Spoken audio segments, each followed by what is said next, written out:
Well, Andrew Hallissey is the CEO of Global Occupier Services at Colliers. Andrew, great survey if you're looking for an upside in Europe and technology at the moment and our position within it.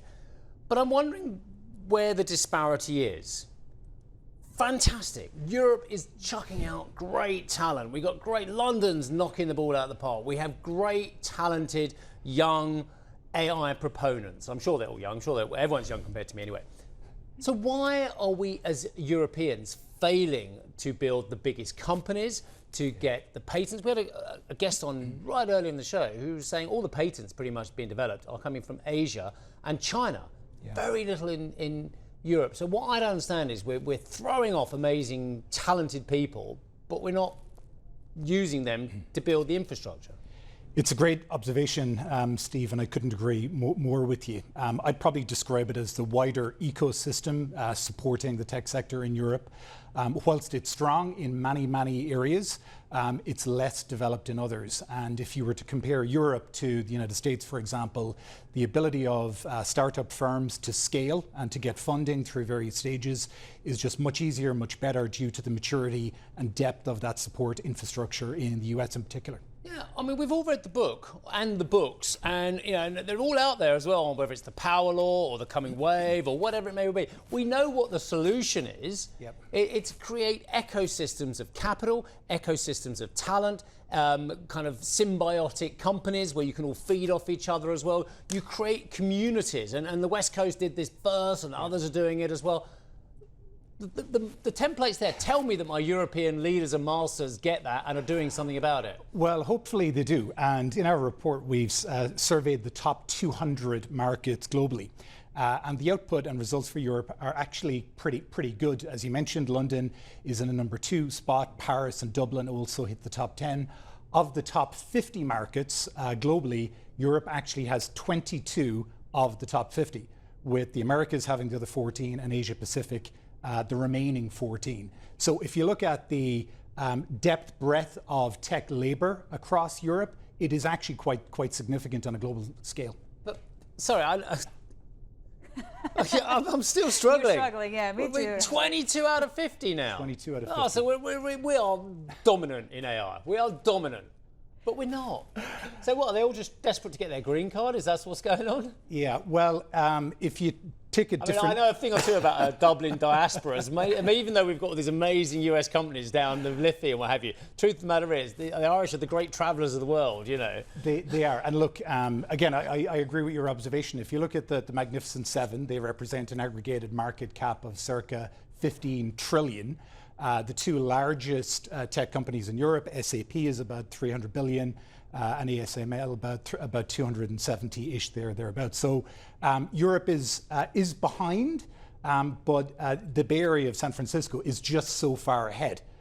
So look, I think that the outcome, or hopefully one of the messages from this report, will be European policymakers need to make sure they're providing the right ecosystems across this fantastic pool of cities and markets that we have that have fantastic talent to support greater European companies emerge as the new leaders. Yeah, there seems to be, nonetheless, a disconnect between some of the outcomes of the report and what we are actually witnessing on the ground. I would like to understand, based on your last comment, whether there's any room for catch-up from European capitals, whether that's London or others.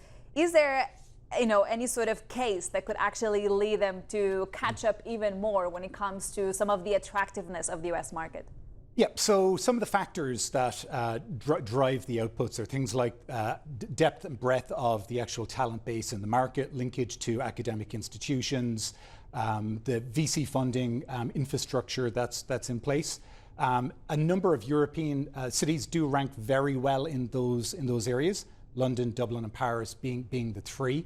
So by focusing on the elements that really are driving the domestic or indigenous tech sector, grow and expand and flourish and prosper, they're the type of things that European cities will need to focus on to be able to compete on a global scale with what's coming out of the United States and increasingly Asia Pacific.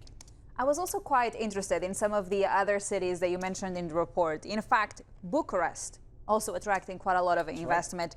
explain to us what's happening there. Give us a little bit of color. Yeah, look, Bucharest is benefiting from a very pro-business policies and government. Foreign direct investment is increasing.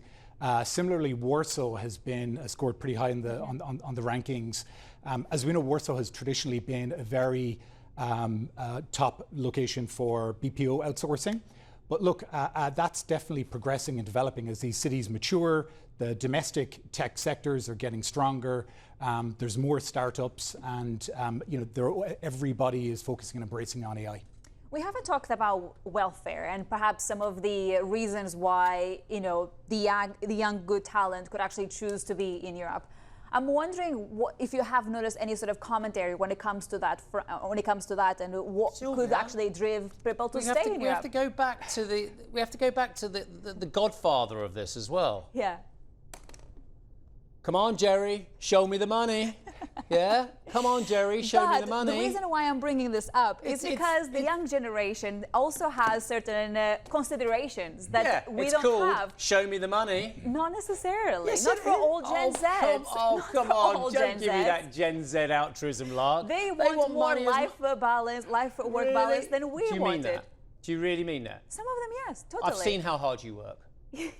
I'm not a Gen Z though. Yeah, everyone's a Gen Z too. I mean, the same question. Let me just jump all over Sylvia's question. The money being offered stateside is ridiculous. 22nd of June, the big story hit the wires. Zuckerberg's offering $100 million AI jobs as well. Tell me she's right, because I hope she is. I hope the Gen Zers really care about their work-life balance. I personally think money talks. Well, of course, I'm a diplomat, so I agree with both of you.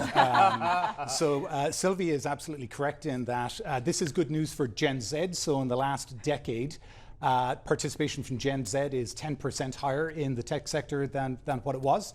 But the other, couple of data points that are interesting, the number of AI jobs in the last 24 months up 68%. While overall the number of jobs in the tech sector being offered globally down 27%. I still would like to understand, when you think about the US versus Europe, and I know that we do this comparison a lot, what else can actually happen? Because one of the guests I had in a show earlier was suggesting that the flow of European companies growing in Europe, but still trying to have a presence in the US, has actually been developing more. Can you talk to us about that, and what are you seeing, rather than just the usual traditional comment around how European companies are moving completely to the United States? Yeah, so it's a really interesting dynamic, because one of the key outcomes of the report is tech talent is everywhere. It's a distributed, diversified global base of talent that the most successful companies in the industry are accessing. But what have US firms done better than anyone else? They've globalized really quickly, they've scaled really quickly, and they're doing a fantastic job of taking advantage of the tech talent pools that reside globally. That's the one thing that they're doing better than any other organization anywhere in the world. Okay, and perhaps the cash then. It's just it's not everything, right? And some people will have different considerations of what they want. Even Gen Zers will have to pay their mortgage one of these days. Totally, unless they still live with their parents, yes. Oh God, don't tell me that. No, please. No. Andrew, thank you so much for the conversation. Thank you very much. It was great to have you. I've got 3 to get rid of in total. One's gone. There you go. So one out of 3, not bad. Good luck. Hallissey there, CEO of Global Occupier Services at Colliers. Now